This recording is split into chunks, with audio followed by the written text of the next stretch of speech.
All right, guys, welcome to another episode of Steel Toes and Scoreboards. It's Steel Toes and Scoreboards time podcast. for one of our like us on Facebook and Twitter.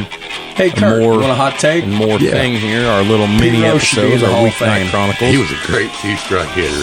Get a little Bill mileage out of the Lambier podcast. would have made That's what we're doing here. Shaq See if I can get a piss hold of my himself. co-host. You really think so? It's So I'm going Shaq. to call him at 7. Absolutely.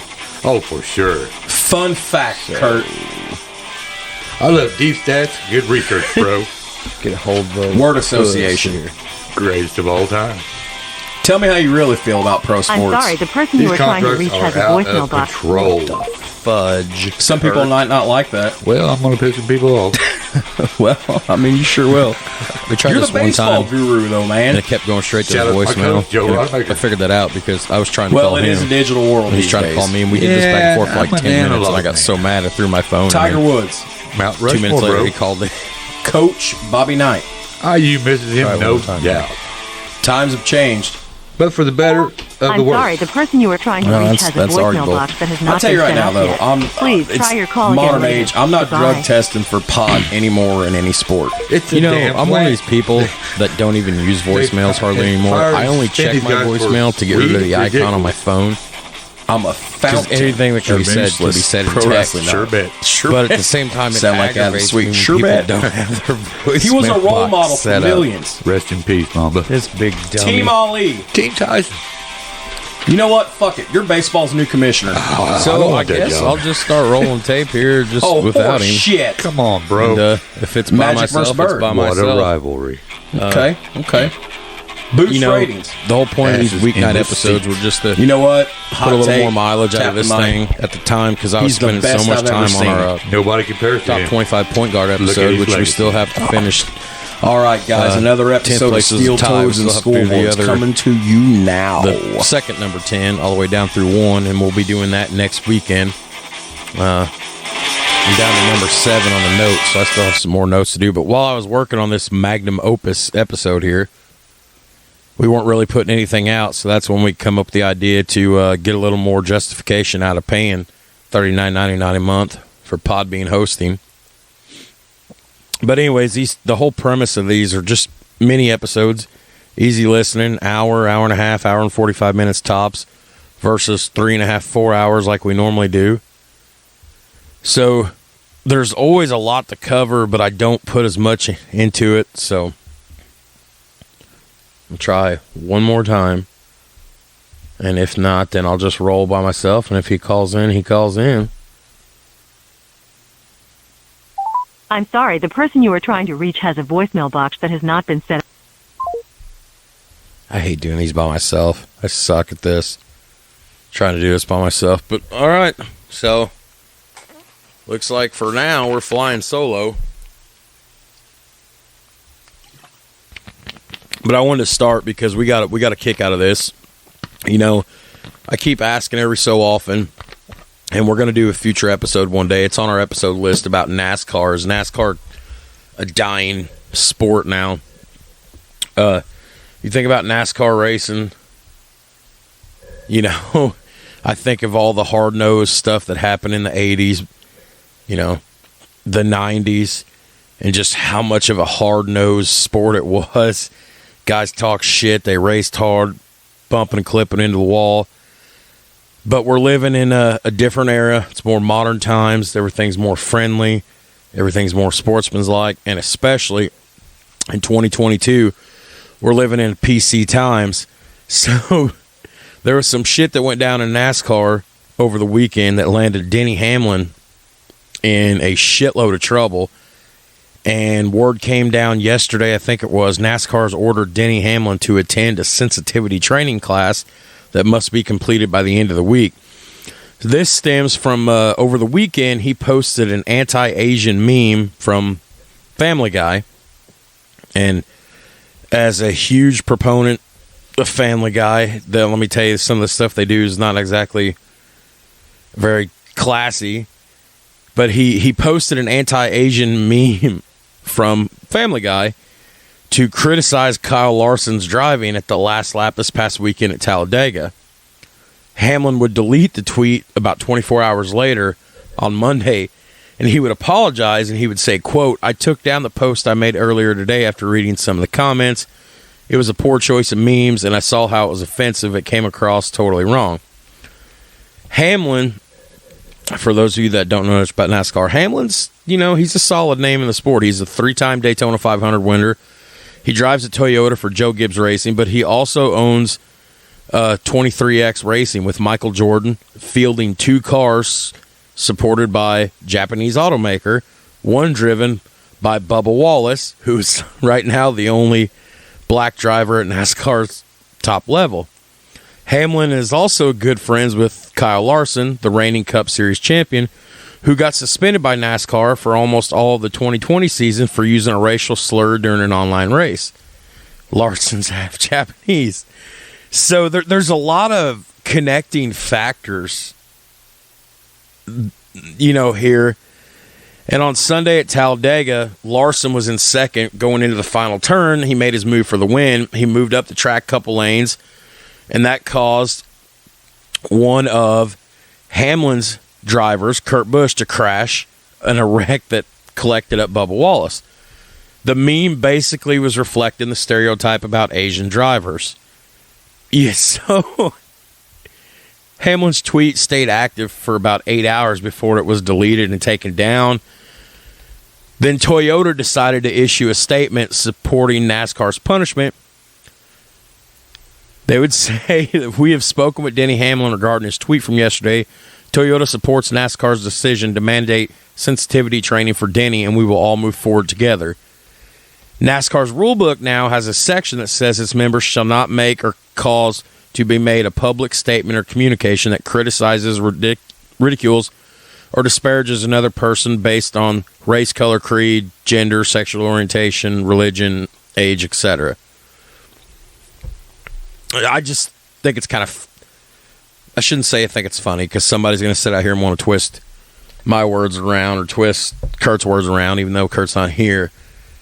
It's just the fact that number one, you probably shouldn't be doing these things, but number two, to think of where we are in the world now when a sport like this is issuing sensitivity training, it really just makes you think that this is not the 90s anymore. This damn sure ain't the 80s or 70s anymore. Hamlin fucked up. He shouldn't have said what he said. The stereotype is that all Asian drivers are bad. Family Guy has hit on this. There has been tons of people, tons of Hollywood films that hit on this. Things you probably wouldn't see in today's politically correct times. But be that as it may, I just find it funny that a race car driver is attending sensitivity training for NASCAR, and NASCAR is mandating. Now, as of tonight, when I was kind of putting this episode together, because these mini episodes, I can usually piece these together in an hour and a half or so. I didn't see if he's already done it yet, but I don't know what will happen if Hamlin just says, I apologize, I took the tweet down, fuck you guys, I'm not going to training. If he does that, what happens then? I don't know. I would imagine a fine and possibly suspension of a couple of races. But anyways, so moving on, talk a little golf. Pebble Beach is now the third course to become an anchor site for the U.S. Open. The USGA announced today that 4 U.S. Opens and 4 U.S. Women's Open over the next 26 years will take place at Pebble Beach. Pebble Beach now joins Pinehurst No. 2 and Oakmont Country Club as anchor sites, which basically allows USGA to return to its most famous U.S. Open courses more frequently. The USGA wanted to make sure that no women were left behind in this, so the next U.S. Women's Open will be held on America's most famous seaside course, and arguably it is. As far as like golfing, ocean views and everything, like you think Pebble Beach, you don't, the place out at Hilton Head or wherever it's at in Carolina, that's a beautiful course. I can't think of the name of it, but when I think golf and ocean, I think Pebble Beach. But the Women's Open will be at Pebble Beach next year for the first time ever, and then 3 more times in 2035, 2040, and 2048, which honestly doesn't seem that far away. Pebble Beach opened in 1919 and hosted a USGA event in 1929 with U.S. Amateur. That Open is famous. Its first Open was in 72. That's the one that's famous for Jack Nicklaus, the shot. When you talk about Jack Nicklaus and you talk about old golf from the 70s and 80s, you've all seen the shot on YouTube. That's where Jack iron, I believe it's a 1-iron. I'm pretty sure it was a 1-iron. I mean, I wasn't even born yet, but I mean, we've all seen the clip. I've seen it a million times. Pretty sure it's a 1-iron on the par 3 17, and he hits the pin. Of course, Pebble Beach is famous for Tom Watson chipping in against Nicklaus to beat him in 82. That's when, and then of course Tiger delivering arguably his greatest performance ever in his career, the 2000 U.S. Open. He won 15 strokes. That's like, I think, the biggest margin in major championships history, all 4 majors. I could be wrong. Pebble Beach held the Open, I think, about 3 or 4 years ago. 18 or 19. I should check that. Anyways, so that's coming down. The USGA and the PGA are all excited about it. Now, Pebble Beach does host a PGA Tour stop every February, going all the way back to 1947. It's held the PGA Championship in 77 and the Tour Championship in 88. There's Puss. What's up, brother? What's happening, bro? Oh, I thought you weren't. I tried calling and went to your voicemail, and I'm like, shit, he ain't here. So I started rolling a little tape without you. Well, that's all right. It's all right. We're talking. I'm charging my phone up. Oh, that's good. That's good. You got earbuds in? Yep. All right. How's your volume on everything? Headphones, mic, volume, everything good? Everything sounds good. I'm coming through all right. Oh yeah. Right. So you missed the Denny Hamlin bit. Okay. So basically, I want to go back up and read this to you. Which I mean, okay. I just, since you're here, even though I'm like 10 minutes ahead of you here. Okay. But you got to hear this. So Hamlin posted a tweet Sunday evening after Talladega, and you know how tempers flare at Talladega, right? Yeah. Oh yeah. You think Bristol, you think Talladega, Daytona, and Darlington. Tempers flare. Right. So Denny Hamlin, okay, he posted an anti-Asian meme. You know what a meme is. I've schooled you. You know what a meme is. Yes, yeah. So he posted an anti-Asian meme from Family Guy criticizing his friend Kyle Larson after the way he drove at the last lap at Talladega. Hamlin deleted the tweet on Monday night and apologized to everybody and put out a brief statement about it. NASCAR still mandated him to take sensitivity training though, dude. So why this is funny is it's all connected in like multiple ways. It's like 7 degrees of separation or 6 degrees or however the fuck you say it. Right. So Hamlin drives a Toyota for Joe Gibbs Racing. He's also co-owner of the 23X racing team with Michael Jordan, who's colored. Okay. They field 2 Toyota cars, one driven by Bubba Wallace, the only black driver at NASCAR's top level. Okay. Right. And then Hamlin's good friends with Kyle Larson, who's the defending Cup Series champion this year. Larson, if you remember, got suspended for almost all of 2020 for using a racial slur during an online race. Yeah. Larson is also half Japanese. Did not know that. So it's all connected together, and it's just reflecting the racist stereotype about Asians being shitty drivers. But NASCAR's making him take sensitivity training. Now, if he does, I would think he would, but if he doesn't, and he just says, fuck it, I'm assuming there'll be fines and suspensions, but anyways. So what did he actually say to Larson? I don't know. He just, I didn't get to see the tweet. I can't find a record of it anywhere. It got deleted. Usually people are pretty savvy and they grab screenshots, but I couldn't have found a screenshot of it. So I'm assuming he was just pissed about Talladega. So there was a crash on the last lap of Talladega.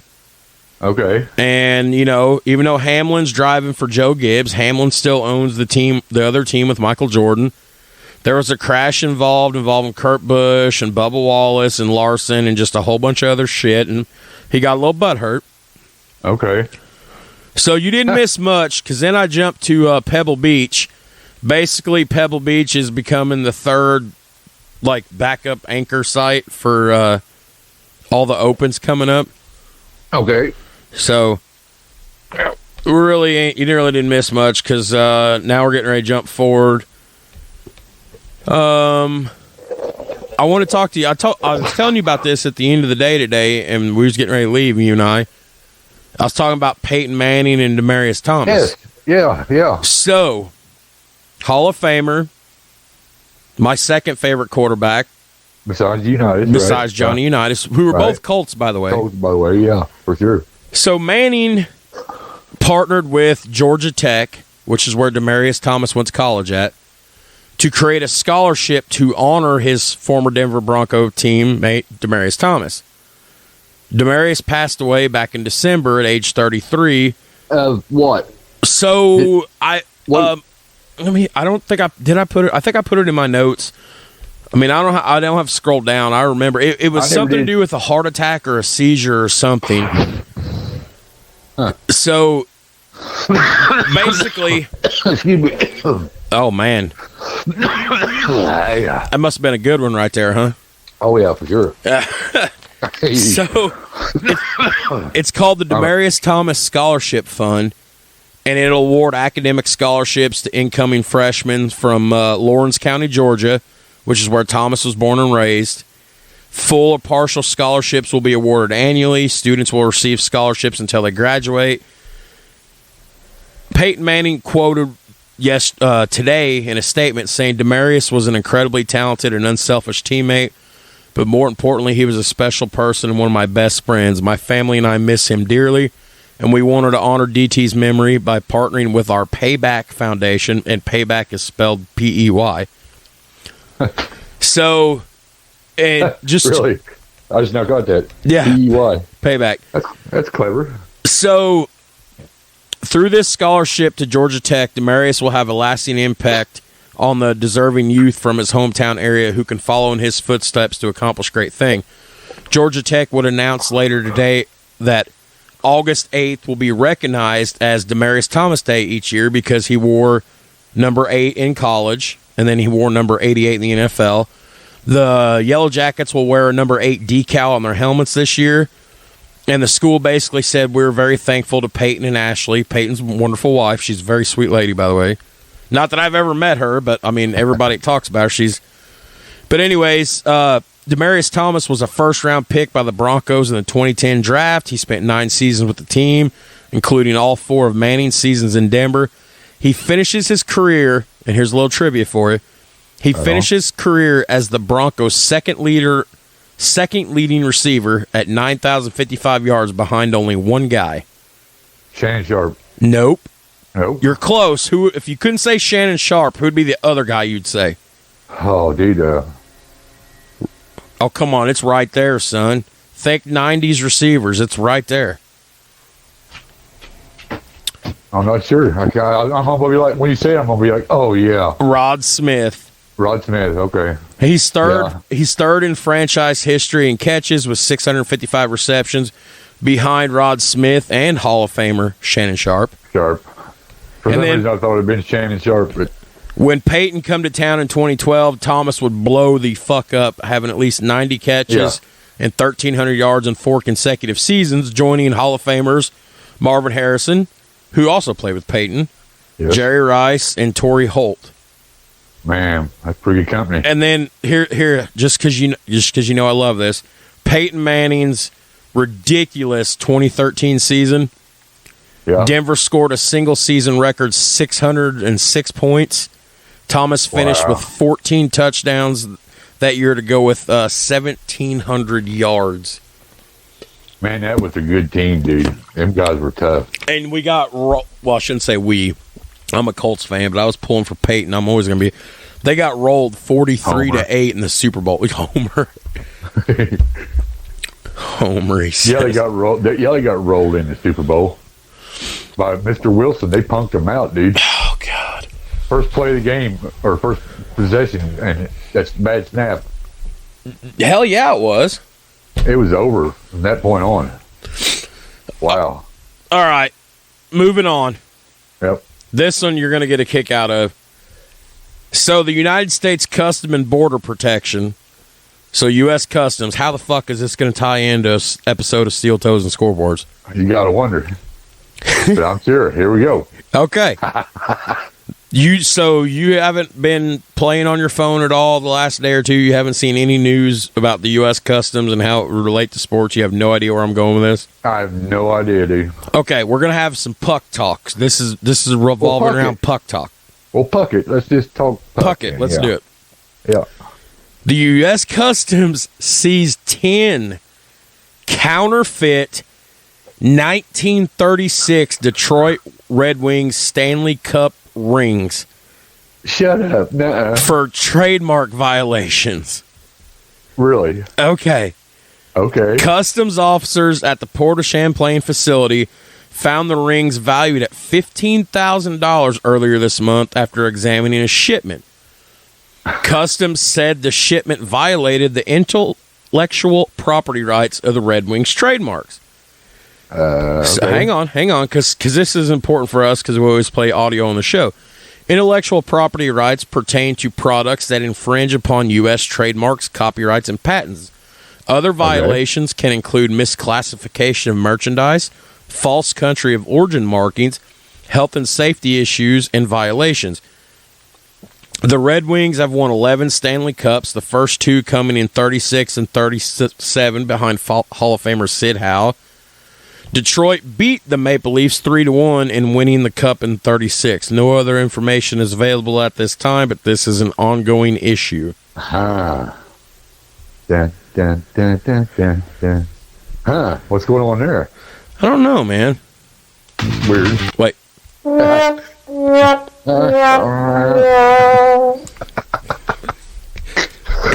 Oh, you just love that, didn't you? Yes, I like it.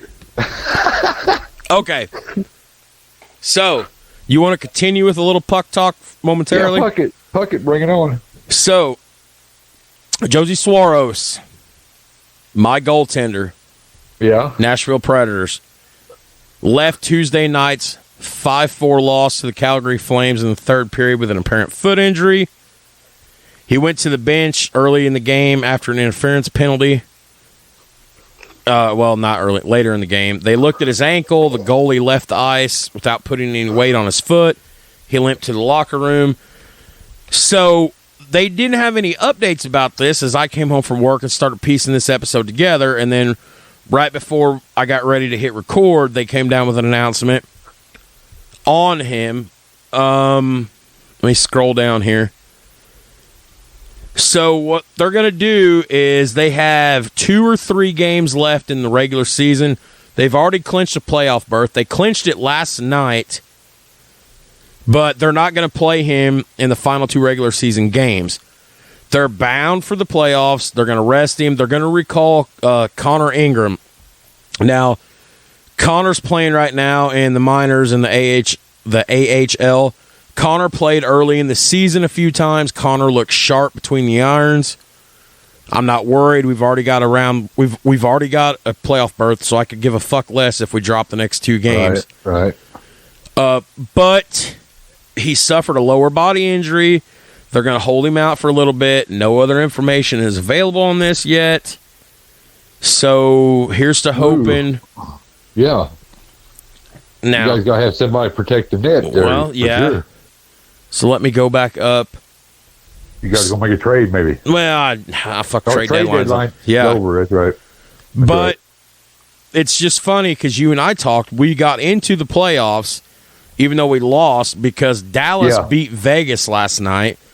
And because of that, both the Predators and the L.A. Kings are back. Right. Okay. But this ain't the same L.A. Kings that was dominant, 5-10 years ago. Right. But Suarez is I've been high on him, and I'm not just saying that because I'm a homer. Like I liken this. Bet. I'm liking this to a.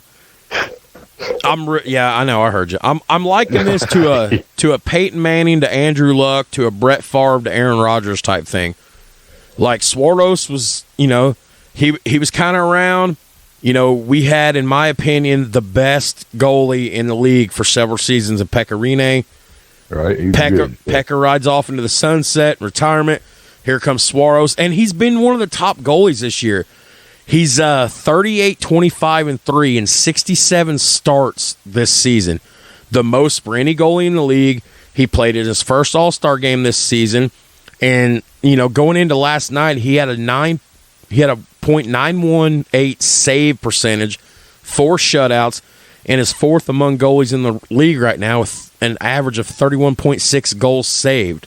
Oh, damn. So he's playing lights-out hockey, but... Right. So what the injury, what are we talking? They don't know yet. Well, they just said a lower body injury, something matter with his ankle, he limped off. It could be a number of things. I'm sure them guys take a beating throughout the season. Oh, yeah. If he's not available for the start of the Stanley Cup playoffs, I'm not worried. But if we get into a situation where we're down like 2-1, 3-1, or something, or heaven forbid we're down 2-0, 3-0, and he's not, because Connor's young. Connor's played a few times this season, and then you know how the rules go. Some people got to go back down. You can't have this many people on your roster. Connor's solid. I won't say he's great, but he's solid. I'd rather, if I couldn't have a great player, I'd rather have a solid player. So, but who the fuck knows? But this is puck time. This is the Stanley Cup play. This is the postseason in 2 or 3 games. The postseason's here. Like it's time. It's right. That'd be like it's net cutting time for sure. Well, yeah, that would simply be like, okay, they're getting ready to go into it's the AFC Championship game. It's the last quarter, and Roethlisberger, breaks his pinky. Right. That would be like him looking at the backup, going, "Hey, suit up and go in." Yeah. No, you just play through it. 15 minutes, you play through it. Right. That's right. All right, let's shift gears. All right. Let's talk. What we got? Let's talk pitching. I love me some pitching, man. Not a lot about pitching, but I just found this funny as fuck, and you might too. What's that? Well, the MLB decided they were going to do a little bit of switching around with the roster just through the end of May. The MLB and the union met Tuesday and said that teams can carry as many as 14 pitchers on the active roster from May 2nd through the 29th, and the league said this was for better player health purposes, in quotes. So... Okay, yeah. That the 13th pitcher limit would be enforced starting May 2nd. That was on March 31st, they said that. Then they announced that the active roster limit would be 28 from opening day on April 7th through May 1st, then revert back to 26. The larger size during the initial weeks was in response to the shortened spring training that followed the lockout. The active roster size will now increase to 28 on September 1st. For the postseason. So I just found that kind of funny. Like, here we go. We almost don't have a season of baseball, but we really care about everything. Well, you know what? Why don't you guys carry a few more pitchers on your roster? Yeah, no shit. What's up? Do you remember back in the day?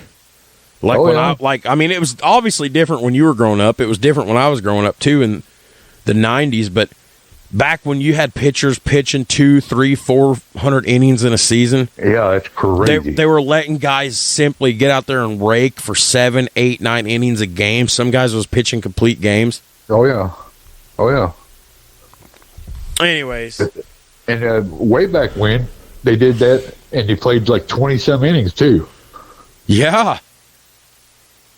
Of course, they ain't got refined down to... Well, this younger generation, not my generation, the generation behind me, that they just can't hang anymore these days. Absolutely. I was going to talk about the Trevor Bauer thing, but me and you kind of talked about that at work, so I didn't know. You want me to touch on that? Yeah, you can touch on it, yeah. Well, Kurt's favorite baseball team. Kurt bleeds what colors? Dodger blue. Los Angeles Dodger blue. Yep.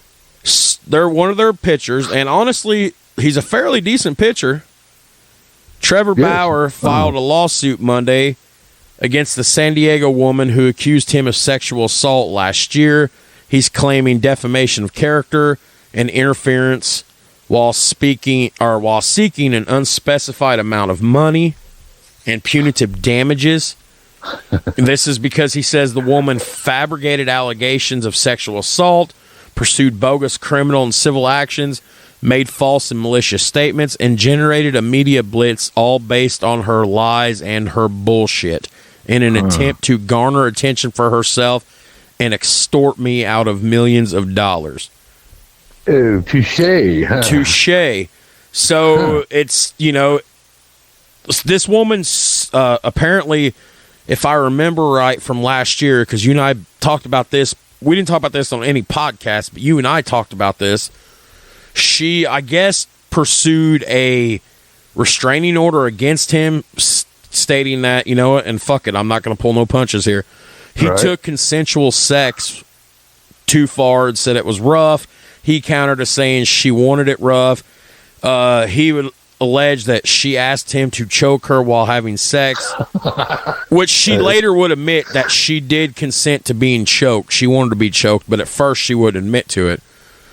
She had injuries all over her body, bite marks on her ass, bruises everywhere below the waistline.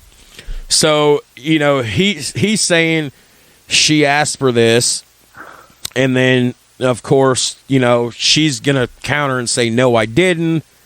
Well, things took a little bit of turn for the worse for this old girl. She was denied her restraining order back in August. Since then, Bauer's been kind of suspended from the team. Right. They're just like, hey, this is an issue that's being investigated in federal court. This is an issue that's being investigated by Major League Baseball. This is not PR that we need, especially coming off a, right. all bait. So, anyways, but apparently, in the lawsuit, his attorney claimed, and you know what? Not safe for work, but fuck it, it's my show, and me and you don't deny any content. Right. His attorneys denied that he engaged in anal sex with the woman against her will, claiming she wanted it, punched her in the face, all this. So she's saying none of this happened. Then she comes out and says she did want to be choked. Well, then I guess from what I found today, there's text messages that have been intercepted and investigated that this woman sent to her friends in which she not only bragged about the sex. Oh, and by the way, apparently, she requested sex from Bauer multiple times. So this was an ongoing thing. This wasn't a standalone incident. So he took his Ferrari down the one way. But hang on, bro. It gets better. Okay. So there's text messages out there now that have been intercepted. Of course, she would provide photographs of her injuries, and I'm sure there probably was. I believe there was injuries. Well, but you play hardball, And golly, who don't have sex like that? But anyways, everybody does, right? Except for me and you. But nobody wants us, bro. But then there was more text messages that were intercepted between her and her girlfriends where she was bragging about she's going to get a massive potential payout when this goes to court. Which, I guess her people had tried to spin this as, she's just talking about, when justice is held, and his lawyer's like, no, she's talking about when she extorts money out of my client. So it's a huge fucking ordeal. Oh, man. Holy crap. Bauer is still being investigated. He's still not really allowed to be with the team to a certain extent. But the lawsuit clearly states the woman instigated the rough sex, citing a text message that was sent between their first and second encounters. So they've done this 2 or 3 times with each other. And the last text, she said, "Come bring me the pain, Big Daddy." So there you go, bro. There you go. Woo. So, I mean, hey, it's holy modern crap. Age. It's the Me Too movement about sexual harassment and rape and everything. It's a serious thing, but I think this woman was just looking for a payday. Yeah, and if people want to be that way, if people want to shit on me and you for saying that, then go ahead. Me and Kurt's good, honest people. Our character speaks for itself. Right. I know the Me Too movement's a serious thing. Sexual harassment, rape, sodomy, all that's serious business. This bitch was just looking for a payday. Yeah. And she was looking for a little, yeah. So not only is this still ongoing, but if this all falls in Bauer's favor, she's going to have to pay him big money back, pay court fees, pay attorney's fees, and so, yeah, a whole lot of shit. Yes, you know what? As far as I'm concerned, they could flush it, all that shit, because I really don't care. You know what I mean? Right. Because, wow. That was a serious thing, but it was also some comedic relief. Yeah, it was, yeah. Especially when she's caught red-handed with text messages talking about a big fucking payday. Yeah. Okay, so we just had a talk a little bit ago about Denny Hamlin and being anti-Asian. Right. So, do you want to be some pro-Asian? Yeah. I got some pro-Asian news. Okay. This I thought was cool.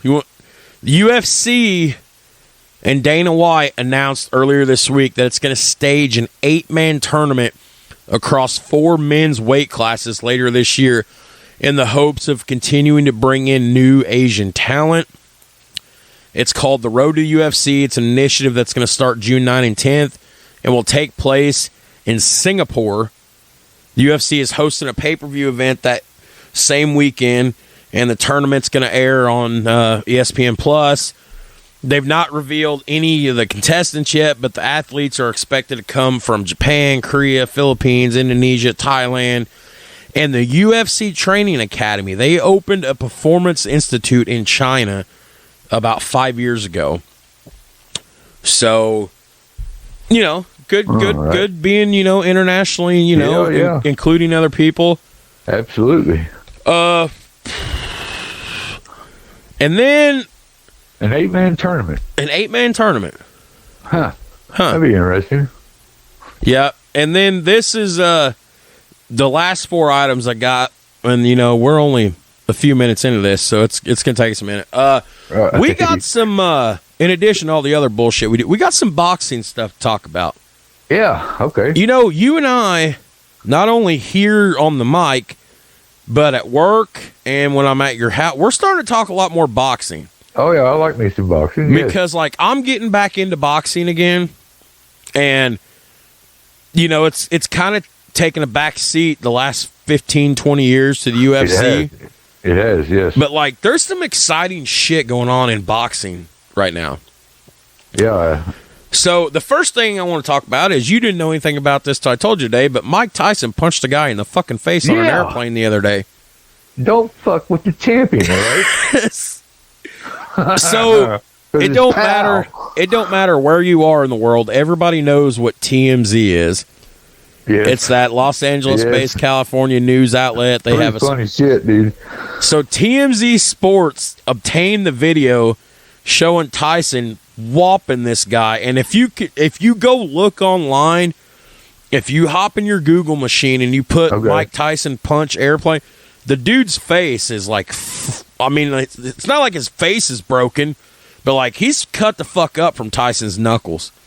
Well, yeah, I can imagine. So here's the story. So according to the San Francisco Police Department, they said this past Thursday they were dispatched to a physical altercation on board the airplane at the San Francisco airport.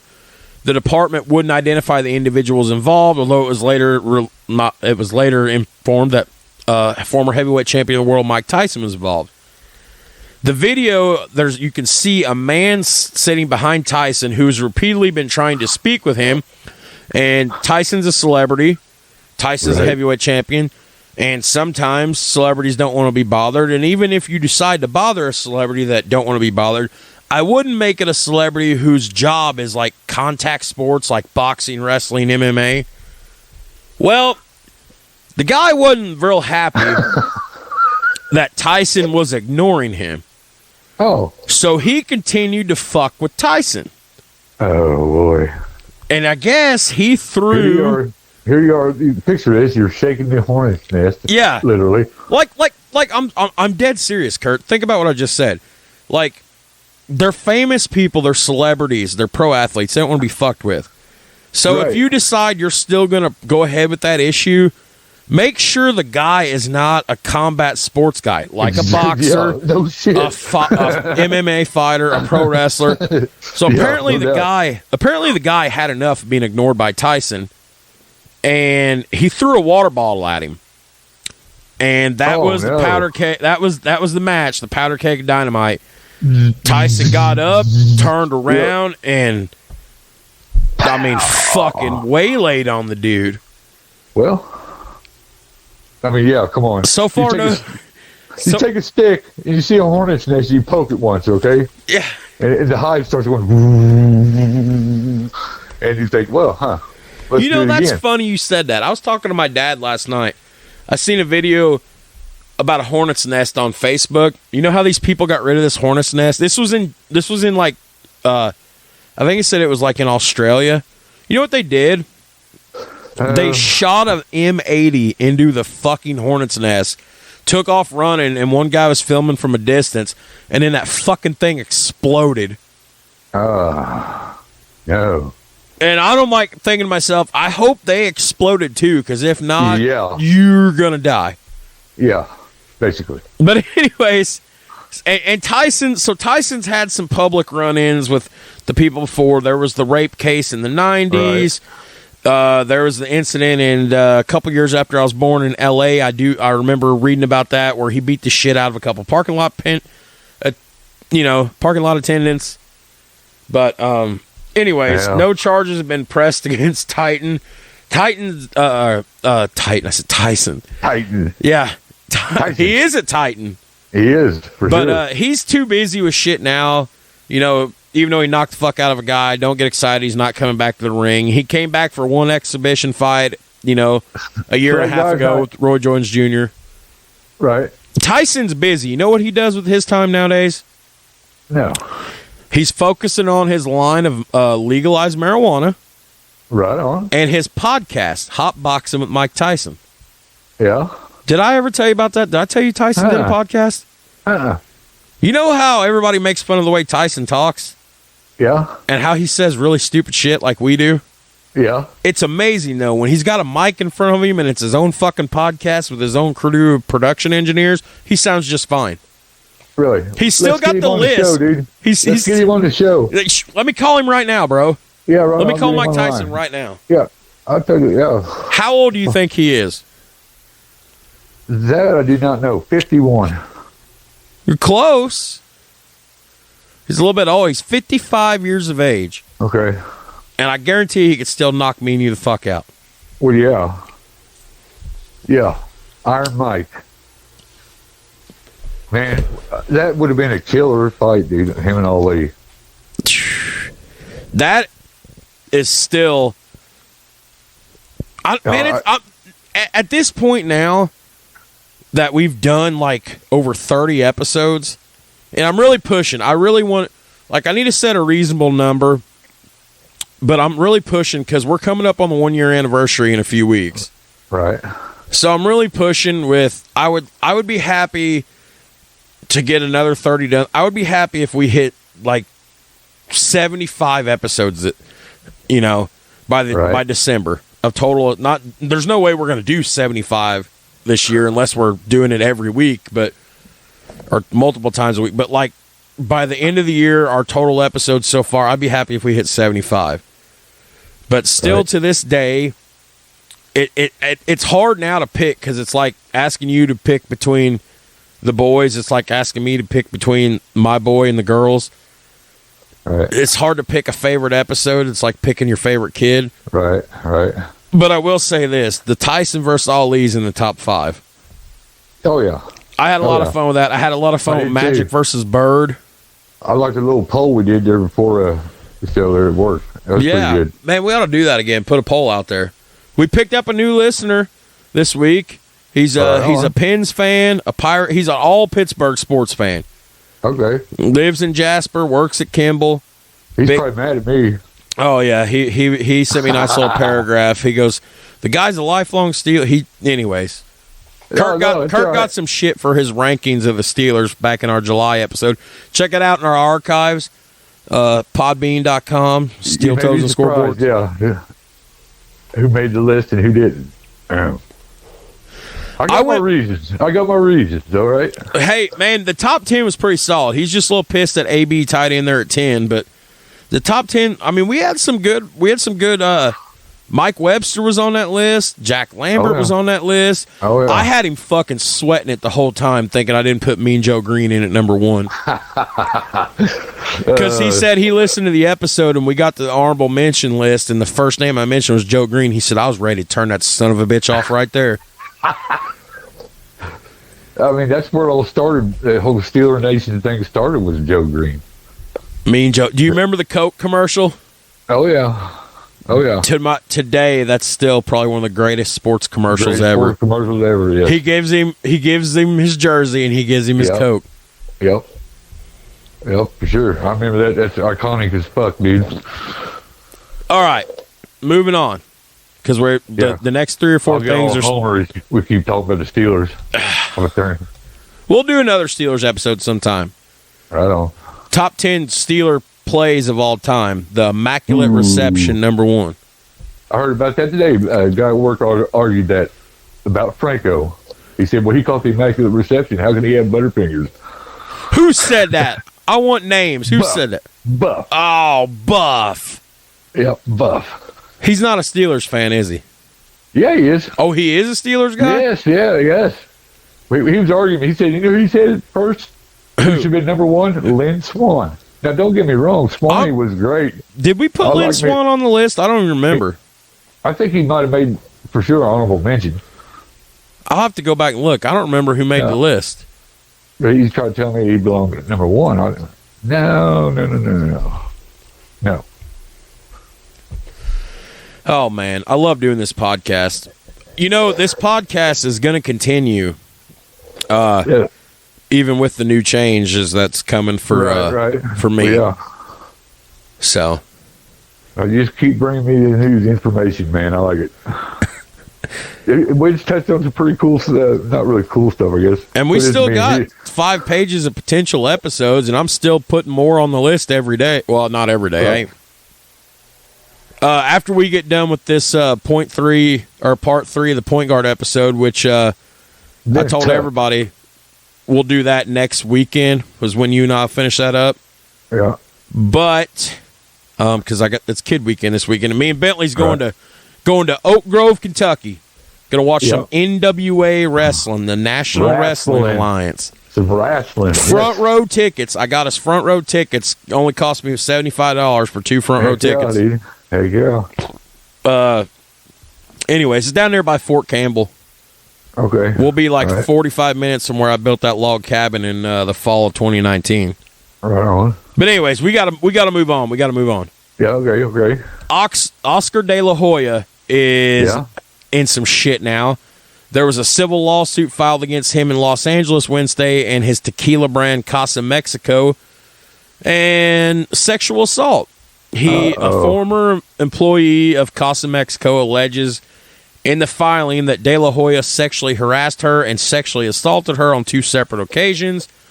The lawsuit is a counter-complaint.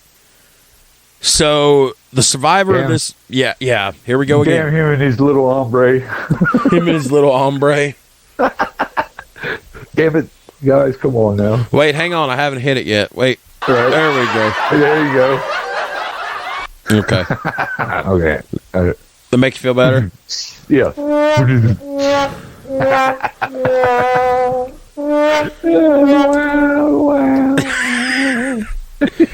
So basically, the attorney for this woman said that a survivor of this abuse, she wants others to know that this behavior is unacceptable by Mr. De La Hoya and his brand, Casa Mexico. And his little... Oh, God.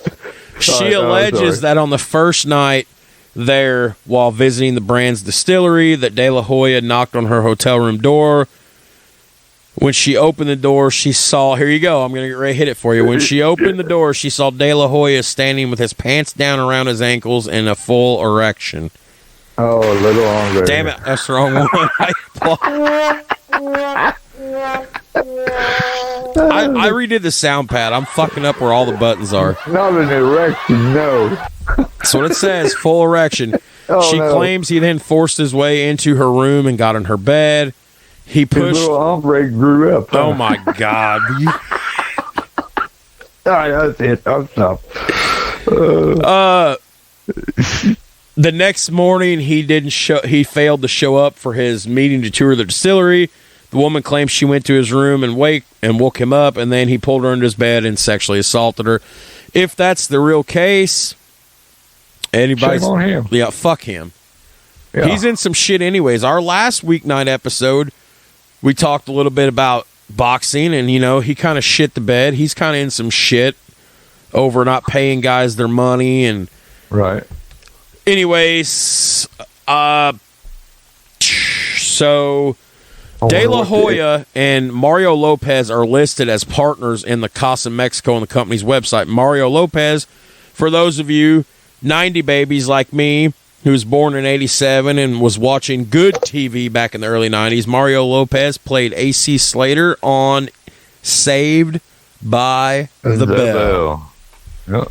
A.C. Slater. Yep. He passed away, didn't he? No, he's still alive. Who's the Screech. Screech? Yes. Screech passed away. Dustin Diamond. Yeah. I did know. I did hear that. Yeah. So there's a whole lot of shit going on about him. De La Hoya is 49 right now. He's a 6th division champion, Olympic gold medalist. He was one of the most popular boxers of his era. He owns dual American and Mexican citizenship, and he retired following a loss to Manny Pacquiao in 2008.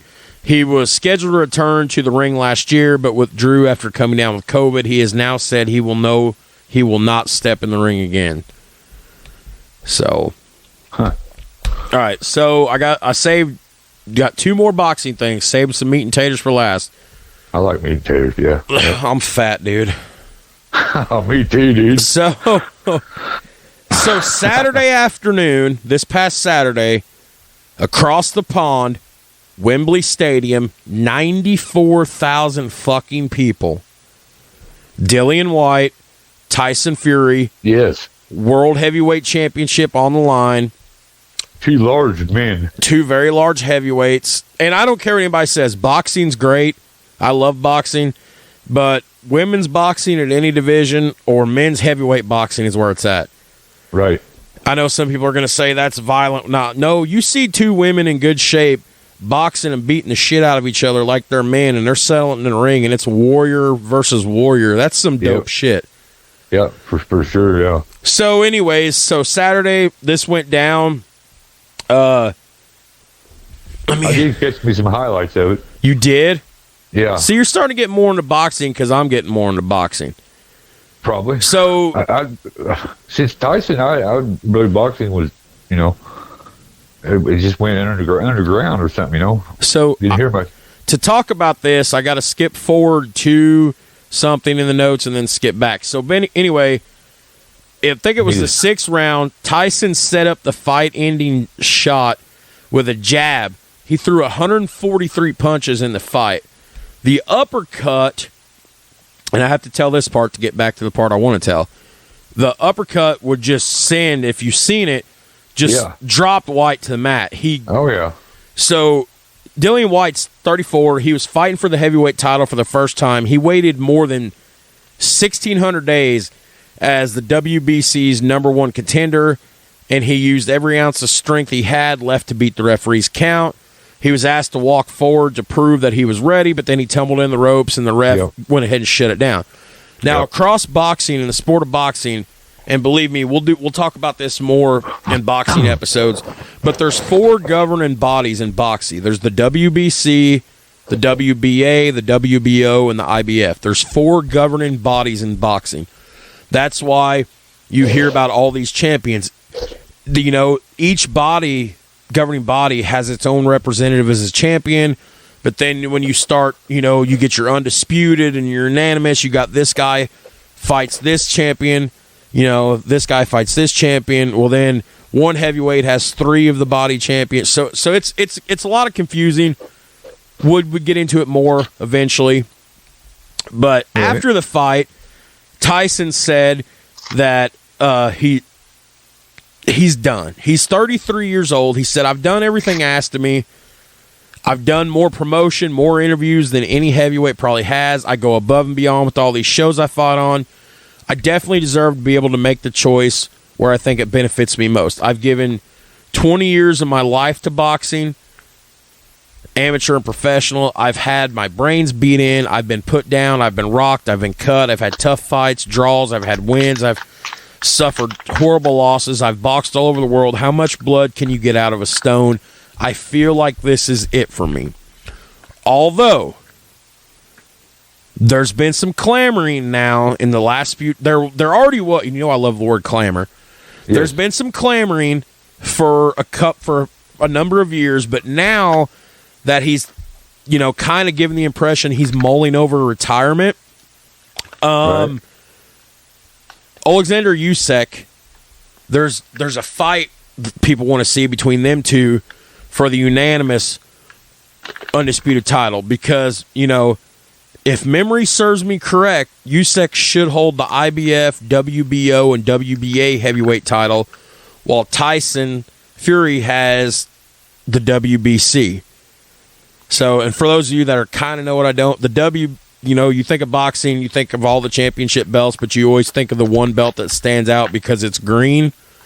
The green belt is the one that Tyson Fury holds. The green belt is the WBC championship.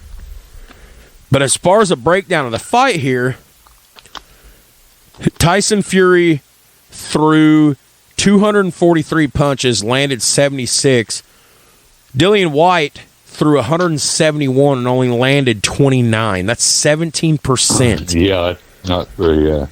So not very effective. Yeah, he's a face beat in at that rate. Why I told you that is because I need to scroll back up here. Is because Dillian White come out earlier this week after the fights, and you got to think this was in Wembley.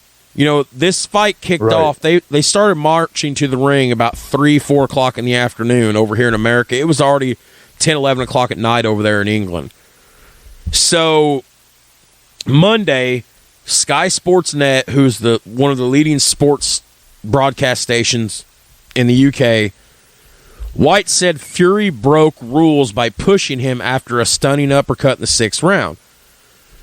He said he rose from the canvas but was not allowed to continue, meaning Fury would retain the BC title. He said, I was buzzed, obviously. I was trying to gather my senses when he pushed me and I fell over and hit my head on the canvas, which is illegal as fuck.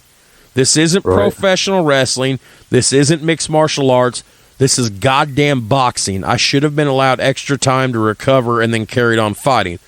I got caught, no doubt about it. I got caught by a good shot. I went for the left uppercut. He went for the right. He's a little bit taller than me, so obviously he landed his range.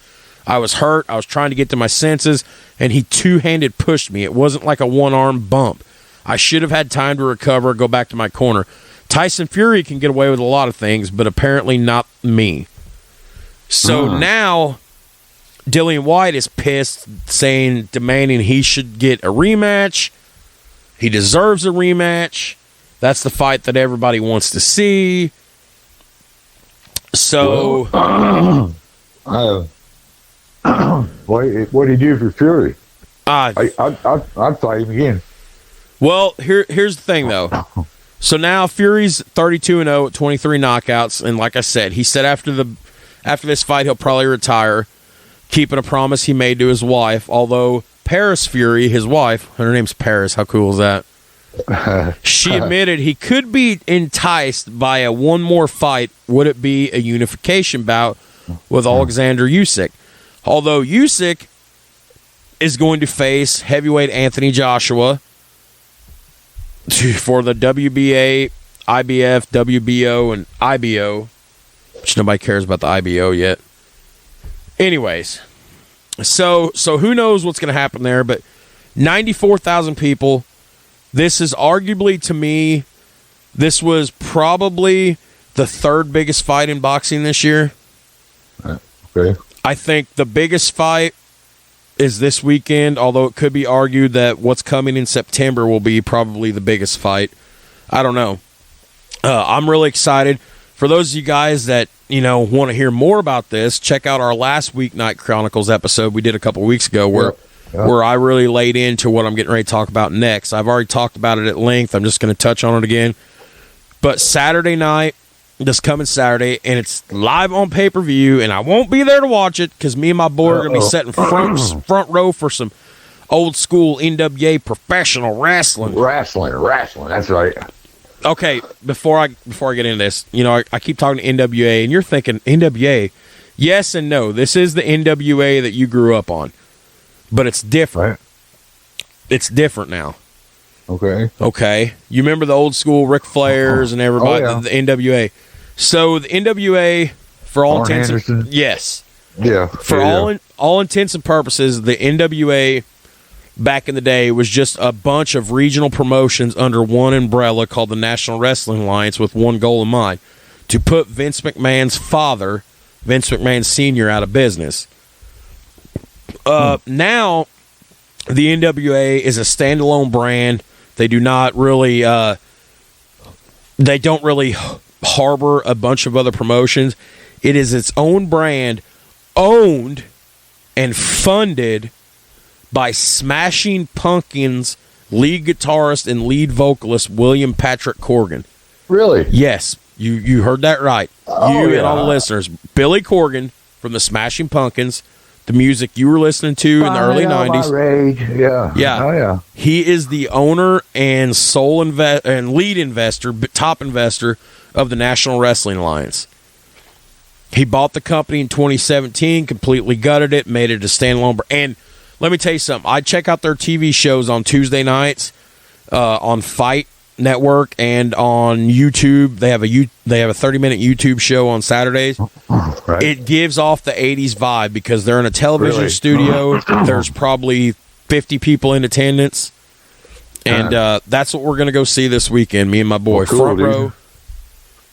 But anyways. Yeah, sound like a good time. Okay, so getting back to this. So Saturday night, Madison Square Garden. If you guys that follow me on social media, I've been talking about this for weeks and months. This is probably going to be the fight of the year as far as like rankings, I believe. I have high hopes for this. I'm telling you right now, this is either going to be the biggest or second biggest fight this year behind Canelo Alvarez and Triple G Part 3. Amanda Soriano and Katie Taylor, Madison Square Garden. Both these women are going to get the biggest payday in female boxing history. They're both going to bring seven figures. Katie Taylor's putting her WBA, WBC, IBF, WBO, and The Ring female lightweight titles on the line. So she's got a lot to offer, or a lot to lose. But Amanda Soriano is going to hope to add to her incredible legacy because she's held 9 major world titles across 7 different weight classes in her career. That's impressive. They're both ranked number 1 and number 2 in the world, pound for pound, boxing rankings. And it's just, like I said, I've touched on this in our last Chronicle episode. Check that out if you want to hear more. This is going to be a historic fight for so many reasons because it's main evented by women in Madison Square Garden. Madison Square Garden is the most famous arena in the world. Yeah, the Knicks play there, but Madison Square Garden is famous for boxing, professional wrestling, and MMA fights. This was supposed to be there. Did you know, which you didn't know this, but I'm telling you this. You want to know how little people thought of this? I'm excited. Can you tell I'm excited? I can tell, dude. Yes, absolutely. So you want to know how little people thought of this in the beginning? They've been trying to put this fight together for like 4 years now. So when it finally got pitched that it was probably going to go down in 2022, so I don't know how much you know about MSG, but there's a smaller venue located inside, kind of connected to MSG, kind of like a theater type stuff where it can hold like maybe 5,000 people. People thought they should put the fight in there instead of putting it in the big fucking arena. Well, now it needs to be in the big arena, huh? Well, it will be now. It is. So you know, any women's boxing. You know, I always shit on the Paul brothers, Jake and Logan Paul. Yeah, and you know they've really got into boxing, and Logan Paul wrestled at WrestleMania just a few weeks ago. Oh yeah, yeah, but Jake Paul's been getting into boxing promotion. He helped put this together with Eddie Hearn, who owns Matchroom Boxing. It's a big name, big promoter. So it's finally going to happen. These women are going to get 7-figure paydays. You've got the world ranked 1 versus 2 going at it. But anyways, Katie Taylor sets at 22-0, undefeated, putting 4 titles on the line. Like I said, Soriano's held 9 major world championships across 7 divisions. She's got a pro record of 42-1-1. And there you go. Then the other storyline involving this is Eddie Hearn and Jake Paul for Matchroom Boxing and Most Valuable Promotions. So it's historic. It's going to be impressive. I'm really getting back into boxing again. You know, the only boxing pay-per-view that we ever bought when I was a kid was I'd conned Dad and Mom into 2002, man. Memphis Pyramid, Lennox Lewis versus Mike Tyson, and Lewis fucked him up, dude. Right. So, but the last few years I've really started kind of following it again. I haven't talked about it, and then we put out our only poll, and it jumped leaps and bounds for Tyson versus Ali. Yeah. And we polled like over 100 people that week. Yeah, everybody was interested. Everybody was interested in it, yeah. So we're going to do some more boxing stuff. But I think that's all I have as far as the notes. Didn't really put anything else. But I guess, the other thing I want to touch on, I don't even have any notes, but we're on the march towards September. If all goes according to plan, we're going to have the trilogy of all trilogies. No offense to Tyson Fury and Deontay Wilder. No offense to Ali and Frazier. If all goes according to plan, in September, we'll get Gennady Golovkin, Triple G, versus Canelo Alvarez, Part 3, the trilogy to end all trilogies. And that son of a bitch will probably clear $100 million easy. Maybe not. I mean, that's an extorted figure. I get excited. But there'll be multiple millions of dollars. Each of these guys a piece will walk away with probably $20 million or better. Right. Well, that's a pretty good day's pay, huh? Yeah. I get excited about boxing. Did you notice that? Yeah, I did. It's super excited. Yeah. I mean, I'm digging with some boxing. I mean, here you were cracking jokes about little sombreros. No, not sombreros. Oh, little hombre. Oh, little hombres, not sombreros. Yes, little hombre. La pinga. La pinga. La pinga. La pinga. Yeah. Yes. He grew up, I guess, huh? Oh, God. Well, I mean, I've seen an opportunity there to make it funny. You are the comedic relief on this show. Hey, that's one thing my buddy was telling me. He goes, I might listen to more, if nothing else, for the sheer comedic relief. And making people laugh. That's good. I will read you some of the feedback we got from him. I will read you some of the feedback right now. Let me pull up my text messages. From my friend who shall remain nameless so him and Kurt don't fight each other. Oh, we'll do that. He's a Pens fan. He's a Pirates fan. He is a Steelers fan. Well, 2 out of 3 ain't bad. 2 out of 3. Meatloaf said that, right? Yes, he did. My only real issue, it's got to be AB. All the dudes you named, including the honorable mentions, embodied Steelers football. Brown is an incredible player, but his stats mean nothing to the organization in the long run. He never contributed to a championship-winning team. He's the only Steeler on this list that don't have a ring. That's not entirely his fault, though, but you and I both know he's the furthest from a blue-collar, hard-working mentality that makes a great Pittsburgh Steeler. A great player, no doubt. An all-time great Steeler, I don't know about that. That's a great call, really. He put that in perspective like that, yeah. So I was going off stats, basically, and I failed to remember he don't have a ring. Absolutely. He said, hats off to you guys, bro. He said, hats off to you guys though for doing this. He said that's tough. It's like ranking the 10 best Lakers or the 10 best Yankees. I couldn't even imagine. Or the top 25 point guards. He said this top 10 better have Rod Woodson. I said he made the honorable mention list. He goes, what? He said, you weren't going to lie when you said you were going to trigger people. He said, I swear to God, if Mean Joe Green is not number one. Yeah, I bet. Yeah, he's going to go ballistic, wasn't he? Oh, man. But that was a great episode. And honestly, now that I think about it, let's see how many episodes we've put out altogether total. Because I'm not sure off the top of my head. Because I've done some bonus shit without you, just my own getting on there ranting and raving.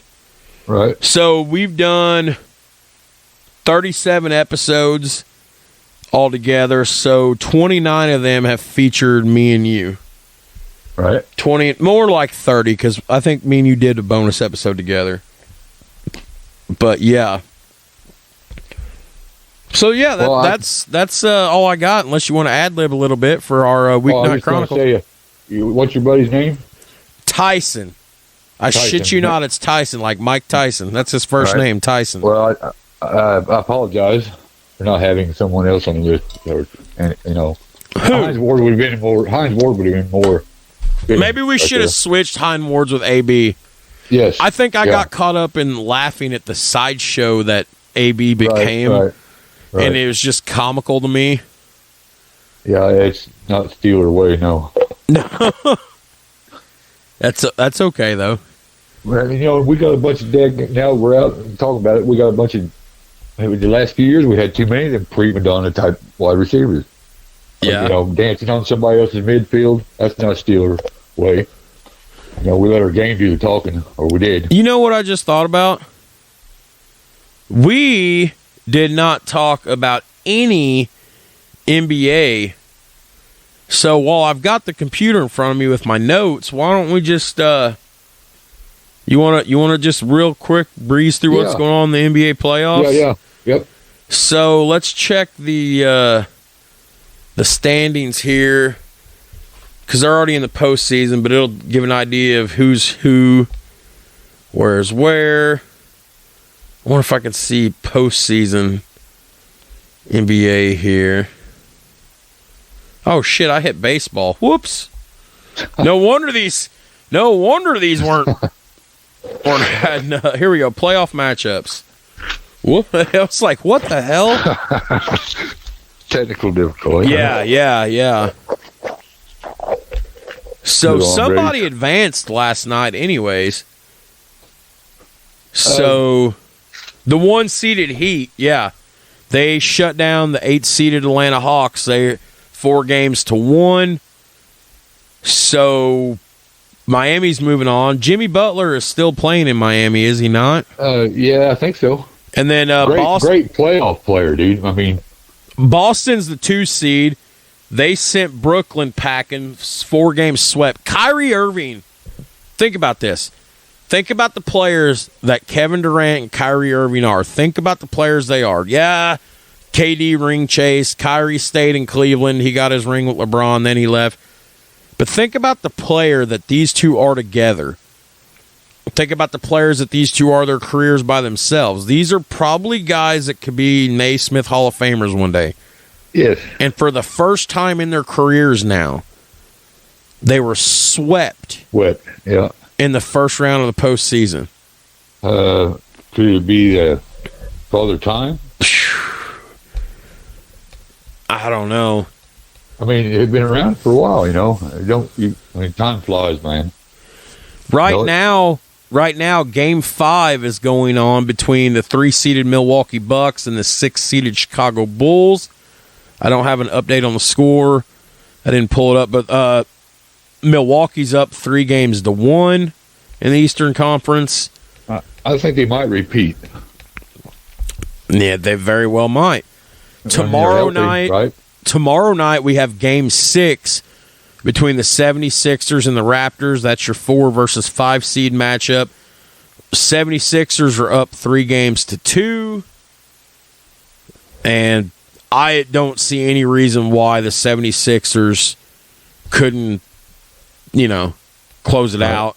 Right. But now in the Western Conference, CP3 and Devin Booker.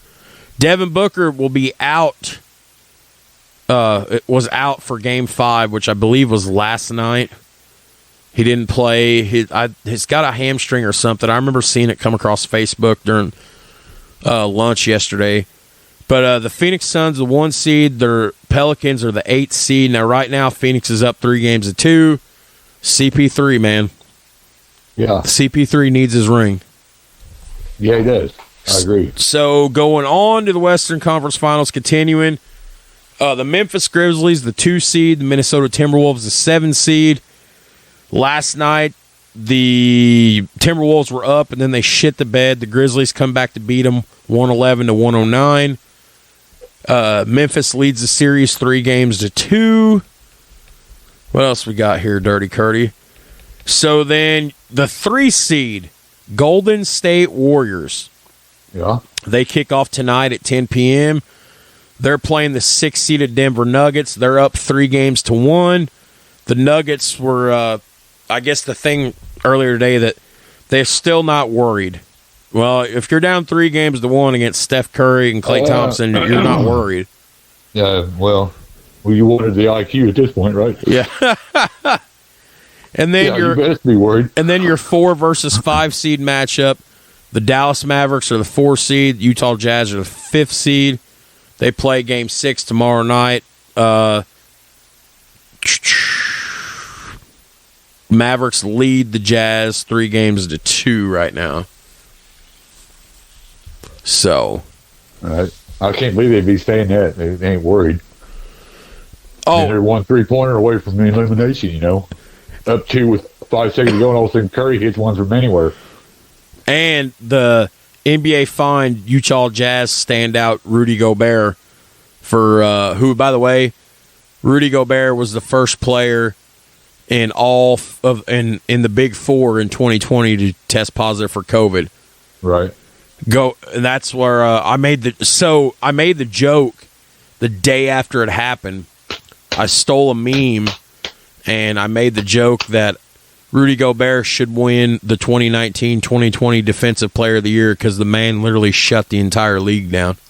Because after he tested positive, they went. That's when, yeah. So did they play an 82-game season?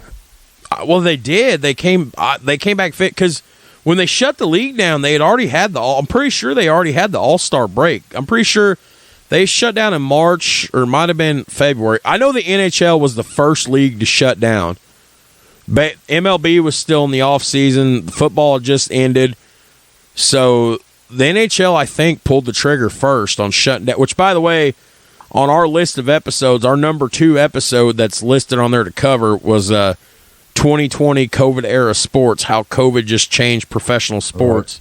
Right. We haven't got there yet, but no. But that's all the NBA news I got. I don't really think there's anything else pressing NBA wise to cover. I'm going to refresh the old ESPN here and see if it says anything. There's a good article on there if somebody wants to read about it. It's Doc Rivers criticizing the media about the past playoff failures. He says, quote, "Tell the whole story if you're going to tell it." So, well, I like Doc Rivers. I do too. I have no issue with Doc Rivers. No. All right, you got anything? Anything you want to say? Add? Ask? Mushroom season's over. Mushroom season's over. And it never did get started. Kurt's very upset about his mushrooms. Bust. It was a bust. It was a bust, he said. A bust. Oh, yeah, in the papers, it was, it's going to be a great year in southern Indiana. That did not happen. Wait. Yeah. You're welcome. Yeah, thank you. I mean, it did for some people, I guess, but not me. My spots were lead. The only other thing I was going to announce, the NFL draft is coming up soon. I don't know what day. It won't be. It's sometime in the next couple of weeks. Although the Arizona Cardinals, I did want to mention this, they did pick up Kyler Murray's option. Kyler Murray was the number 1 overall pick in 17 or 18. I don't remember. But he's not locked under contract for one more year for the 23 season. Right. So, and then I think that's really about it. I can't believe you didn't hit me on that mushroom deal there. Be like, oh, what kind of mushroom do you hunt? Oh, so yeah. Okay, so we're in the pisser this morning. I'm not even gonna pull no punches. I don't give a fuck who's listening. It's my show. It's our show. That's always my joke. It's my show because I do all the work. But that's right.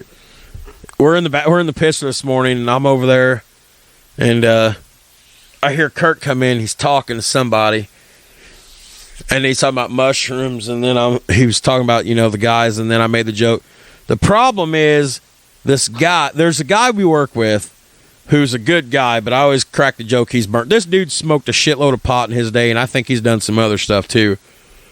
But he was always talking to Kurt about mushrooms, and I said, the problem is, Kurt, the mushrooms he's wanting to find and the mushrooms you're wanting to find are two completely different sets of mushrooms. Oh, yeah. That's funny as fuck, dude. I don't care. That's funny as fuck. It's pretty funny, yes. So, yeah, I was wondering, you didn't call me out on that a second ago. We've talked about this at length, you and I. We need to do a pure outdoors episode. Yeah. There's no research for that. We just talk and swap stories.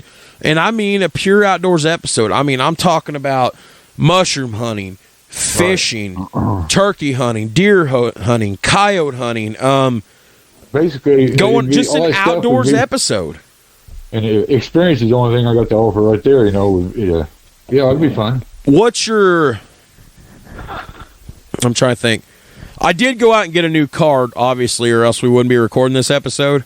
Right. I wiped this card clean. This is the one that had our open on it, but I saved our open to the file. So I'll just start plugging our open in when I mix this down. We won't just have it saved on here anymore. Okay. So we still got about 15 minutes of tape. So that's what I was telling you this, because I was going to tell you, give me your most fondest fishing memory. Fondest fishing memory? Yeah. Wow. Your best fish. I mean, everybody's got one story. I don't care how old you are. Like when I say go fishing and you tell me, yeah, let me tell you about this time, and then you proceed to tell me what would this time be? What would that story entail? I can't tell you. There's so many of them, dude. What's one that sticks out, son? Well, they all stick out. Well, that's speaking from the outdoors right there. I mean, they all stand out because, tell me about the time you caught a treble hook right in the face. No, I never did do that, no. I caught one in my motherfucking hand once. Now, I will tell you, I did see that happen one day. A young man and his girlfriend showed up at this public, here at Glendale, at one of these public ponds. Oh, Glendale. I know where that's at. And me and my buddy was in the boat out there fishing, and they was on the bank fishing. Well, she was on his case about something, and she was standing too close. And he literally he whipped his lure, and it caught her right in the ear. Oh, man. Yeah, now that is... I just doubt if they remain friends anymore. But she was screaming at the top of her lungs. Well, she had a treble hook stuck in her ear. What do you expect? Well, I don't know if it was a treble. It might have been because it looked like a crankbait or something that would have a hook on it, But so, it definitely caught her right in the ear. Do not let me forget before we end this podcast. I'm going to go take a picture of the bass that's hanging on my bedroom wall. Yeah. So my dad gave me this fish because this is probably my favorite fishing memory. So I grew up in Birdseye, and we all know where that is, about that far from a bird's ass. That's right. I beat you to the joke. Yeah. I was 8 or 9 years old, so you're looking 95, 96. And my dad would have been probably about 28 then, 28, 29. Yeah, I've been close to that age too. We went fishing out at the Conservation Club. My dad was a member. And he caught one of the biggest largemouth bass to ever come out of the lake. It's a legendary story. Everybody talks about fish. When I'm serious, people think I'm lying. When people talk about going fishing at the Birdseye Conservation Club lake, somebody somewhere will always tell them about the whopper my old man landed. So on a little bitty number 2 or Mepps spinnerbait. Really? A little bitty number 2 Mepps spinnerbait. I still have the fucking bait hanging in the fish's lip that's mounted on my wall.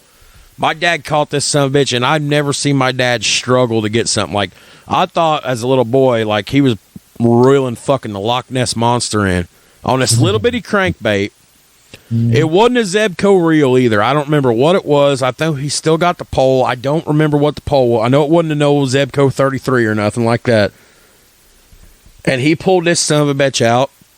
And this is 95, 96. There's no cell phones. So we immediately leave the club, drive 10 minutes down the road to my grandma's house. My dad calls my uncle, his older brother. He goes, "You ain't going to believe what I just caught." He said, "Bring it down here, let me check it." Well, you know, we got it in the cooler, you know, water on it. Down there at my uncle's, we start pulling. You know what this fucking fish had inside of it?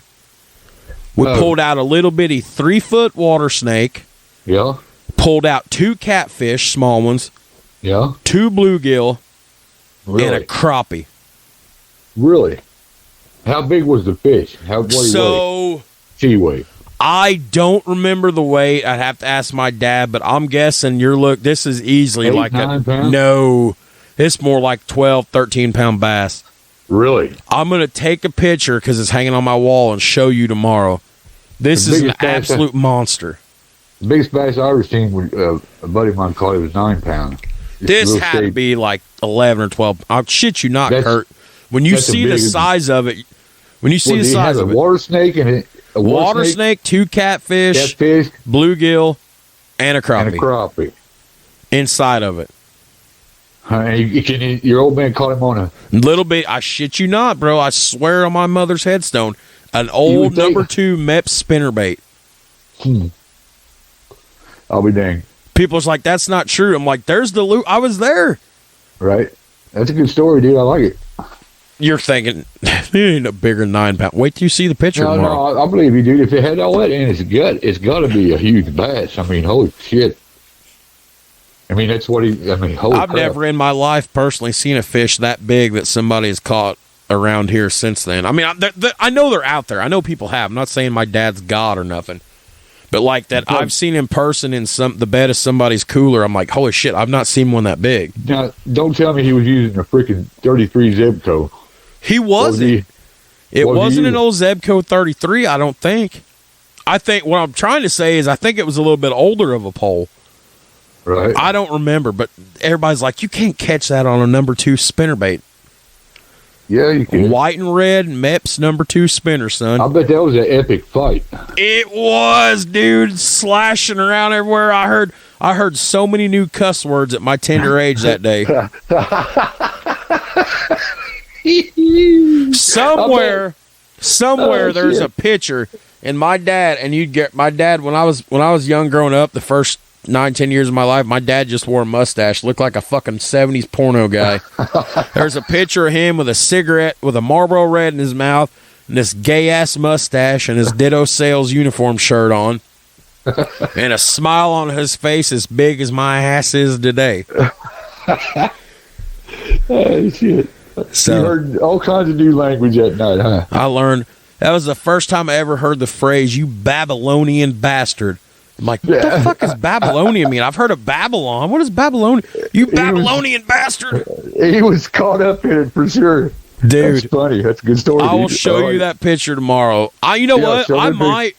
I might post a picture on Facebook, on our Facebook page, for whoever hears this episode. But, all right, man, you got anything else? No, that's all I got, dude. Dole working? No. No. Kyle there? Yeah. Getting ready to go play some 2K, aren't you? Probably go out and shoot around a little bit. Oh, man. Going out and shoot some hoops? Yeah. Old man. Yeah. You have to put it on them young whippersnappers. That's right. All right, brother. Well, I'll get this mixed down. I'll take a picture of that bass, and I will see you in the shithole in the morning. Right on, bro. All right, bro. Catch you later. Later. All right, guys. Thanks for listening. I hope you enjoyed another one of our Weeknight Chronicles episode, and We will hopefully see you next week as we finish up part 3 of our top 25 point guards in NBA history. Thanks.